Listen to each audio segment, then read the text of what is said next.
We are coming close to the end of this summit, and thank you for everybody hanging on. Thank you for all of your awesome questions.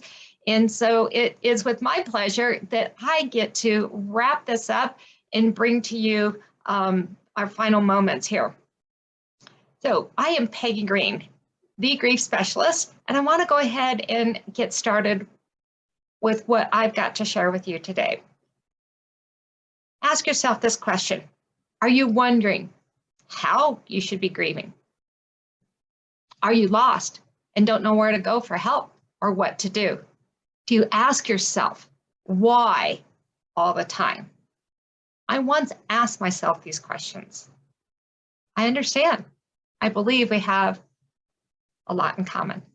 Someone close to you has died by suicide, and that is why you are here. Some of you know my story, but for those who don't, if it's okay with you, I will share it again. So while driving home in rush hour traffic on a Friday afternoon on a cold Colorado winter day, I was lost in thought, thinking about Christmas and everything I needed to do. Christmas is my favorite holiday, and I love having my family together. My thoughts were interrupted when my phone rang. It was my daughter. Her usual greeting was, "Hi, Mama." But on this day, something felt different. I pulled off the highway, and the words that she could barely utter are forever branded into my memory. She said, "I don't know how to tell you this, but Connor is dead. He killed himself. You see, Connor is my son. Connor is my only son. He was just getting started in his life, his career.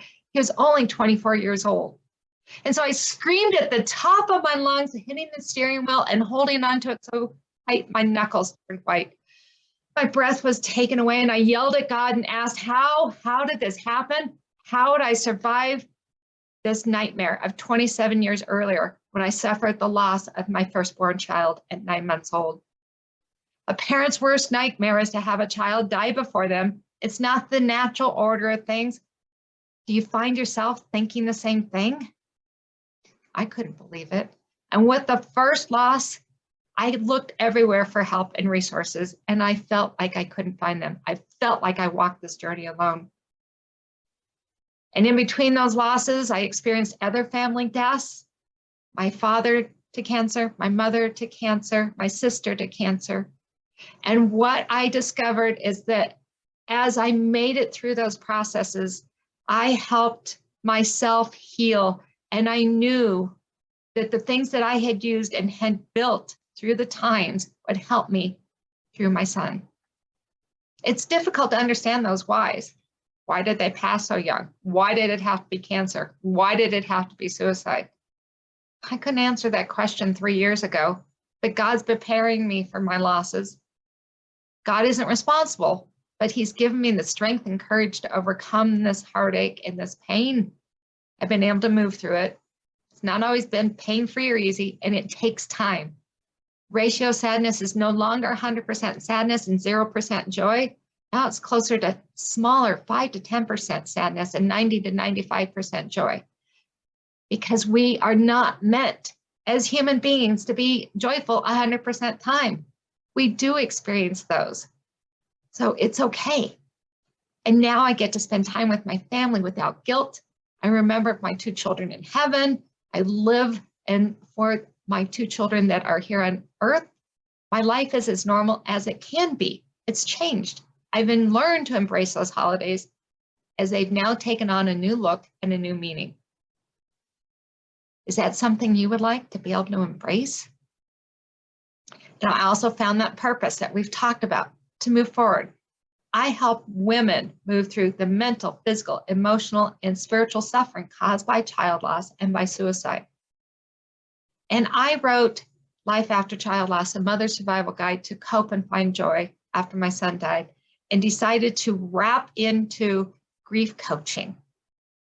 I know my son would want me to turn this tragedy into something with a purpose. So in the next 15 minutes, I'm going to be sharing with you the roadmap for surviving suicide loss. And regardless of where you are in this journey, your first holiday, your umpteenth one, or somewhere in between, You will learn practical tips that you can use today, throughout this holiday season, and future ones. And the holiday season is upon us. And since my son died just 10 days before Christmas, I remember putting on a cheerful smile during the day, then coming home, crying myself to sleep. Have you experienced this? I bet. I believe, based on my personal and unique experience with child loss and suicide, you deserve someone with that unique perspective of moving through grief to help you cope with this, with those emotions, overcome health challenges, and find joy. So there are 3 parts to the roadmap to move from grief to healing. 1, acceptance. 2, understand your fear. And 3 is healing that suffering in your physical, mental, emotional, and spiritual health. So let's dive into that roadmap. This roadmap will unfold, and there will be new creases that you create and torn edges as you travel through this journey. Hold on to this roadmap. You will use it repeatedly. This grief journey has been placed in your hands, and you don't know how to navigate it. You have never traveled this road before, and you are ill prepared for this journey. Do you feel that way too? I understand. I also want to let you know that you will have many twists and turns, but you will come out. So getting started on your journey is the hardest. And I start with acceptance as the first part of your roadmap. And here's a quote I feel has made a big difference for me in that acceptance piece. It's from Oprah Winfrey. Radical acceptance applies to every crisis, every difficulty, every challenge in your life. And stress comes from wanting something to be what it isn't and doesn't change until you first accept it is for what it is. Then make a decision as what to do next. This makes sense in your ever-changing world. Accept what has happened. Choose to love life. Choose to process your grief and accept you have a new norm. You never asked to be in this place. I get it. It's difficult. Do you feel that? Do you feel the same way? Acceptance of your loved one's death does not mean that you are forgetting them, nor does acceptance of death does it mean that you are left unscathed. Death of a loved one will change you. Doesn't mean that you're healed. It does not mean you're whole again or that your grief is gone. It gives you that ability to move forward. I want to share with you a story from Eileen, one of my clients. She's been working with me for a few months, and she was struggling with accepting her son's death. As we talked through this, I saw how deeply she loved her son, and I suggested she write a letter to her son, Tim. In this letter, she needed to talk about all the things that she was feeling, that she couldn't see him, she couldn't talk to him, and that she missed him. She also needed to feel all of those emotions, anger and denial, disappointment and sadness. She wanted to feel that. So we wrapped up our Zoom session with her promising to herself she would do this even though she felt it would be extremely painful and feared doing it. So when we met the following week, she was eager to share about what she did, writing her son a letter. She had set aside an hour to sit down and really tell him her feelings and everything she wanted. And she was fearful of crying and being sad. She still wrote it. Indeed, she did cry, tears dropping on her pages, nose running and eyes blurry and swollen. She told Tim everything she'd been thinking and wanting to tell him since he had died, things that she wished she would have been able to tell him before. Writing her letter was that final kiss, hug, and I love you. It gave her permission to accept the reality that her son was gone. You've now unfolded your map a little bit, and it can be fearful. And I'm going to help you understand your fear with part 2 of your roadmap. The fear, the pain of healing may have you completely paralyzed, stuck, and unable to move forward. And I want to share another quote. This one is from C.S. Lewis. No one ever told me that grief felt so much like fear. Do you see yourself in this quote? Possibly the fear of healing, the fear of being judged, fear of forgetting. Do you see yourself in this? To live in fear is a horrible way to live. Dealing with it can be absolutely exhausting and draining. And it's critical to understand your fear to regain the you that you have lost. And you can face your fear by upping your awareness. And you can ask yourself these 3 simple questions to really evaluate and look where you are. I think it's so important for us to understand where we are in this process so that we know the steps to take and how to plan. So our first question is, do you fear taking a step forward? What is stopping you with that taking step forward? Do you fear the truth? Are you afraid of hearing the truth, and why? That all goes with the second question. And then our third question, does uncertainty and not knowing scare you or make you feel uncomfortable? Sometimes we are afraid to move forward because we don't know what's on the other side. And I can tell you that moving through that fear is going to help you get to that other side, and you will find your new comfort zone. So these questions can point you in the right direction in understanding what you need to face and do in order to move forward in your healing. And realize there will be many side roads to travel in overcoming and working through your fear. And the third part of the roadmap is healing caused by child loss and suicide. We're going to heal your health. And there are 4 aspects of your health, which is your physical, your mental, emotional, and spiritual. And today, we're just going to tap into a little bit of that. So it's going to be a side road that we're going on. Accepting your loss and facing your fear has opened the road to healing. And I want you to think of health as the main highway in trips to different cities as your 4 areas of health. And today, I want to take you to the city of physical health. I'd love to take you to each one of those cities, but we don't have enough time today. My goal for you today is to have one solid takeaway that is easy to implement and you can use today, right now, as a matter of fact, if you want. And that brings us to the topic of hydration within your physical health. So Julie, I want to share this story with you. Is one person that signed up to meet after a webinar similar to this. She asked me how much water she should be drinking per day. And I told her that she should be drinking 1/2 of her body weight in ounces of water. So let me share a little bit more about that. So dehydration is a special danger for bereaved parents because the shock of your loss can leave you stunned, powerless to focus, and lacking that self-care, lacking energy. Your body is 80% water, and your organs use it to function properly. You may even feel like your heart is breaking. This is your body and your organs crying out they need attention and desperately need water. And so to keep this from happening, to keep you on the right track, this is the simple tip that I offer you.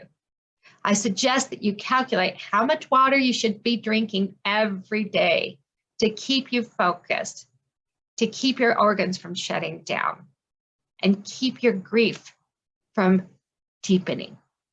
So here's an easy example. If you weigh 120 pounds, divide 120 by 2, which is 60. So 60 ounces of water is what your body should be taking in on a daily basis at a minimum. It keeps you hydrated, functioning, and functioning within your grief. So you can look for increased energy and less brain fog. In your grief, are you experiencing brain fog? This will reduce as you add more water to your daily routine. So those 3 things are your roadmap, is acceptance and understanding your fear and healing in your physical health. And there will be those main highways, and then there's side highways that you will be needing to go upon. So acceptance goes into deeper. We give ourselves permission to heal. We give ourselves permission to grieve. And then within that fear, we also can go down that and addressing those fears, naming those fears, giving more tools. And then being a holistic grief coach, and the way I work with my clients is that bring together my experience as a personal trainer and a nutritionist and that practical experience where we wrap together the physical, mental, emotional, and spiritual. They're all interconnected. I really believe that in order to process and fully move through your grief, all four of those areas are necessary to be able to fully recover. And so now that you know I'm a grief coach and how I coach, based on what I've seen, I think it's a really good idea to explore what you need to do to move forward. And so there's 3 criteria I recommend you use to help you determine who you work with. Number 1, consider, does the person you want to work with have practical experience with child loss and suicide? Remember, I've been through child loss and child loss by suicide. And number 2, does this person have the passion to be working with you? I believe you deserve to have that support, that it's their passion and not just their job, that they can offer you the guidance to learn to live with grief and find joy. And then the 3rd criteria, have they personally used the tools and techniques they offer to you? And I know that everything that I use and that I use with my clients are practical tools that have worked. And that's what gives me the opportunity to be here and to be able to work with you. And just like that broken arm we talked about earlier, if you break your arm, you see the doctor. And with grief, you don't want to put off your healing process and getting that support. So remember, don't try to do this on your own. You want to be able to heal.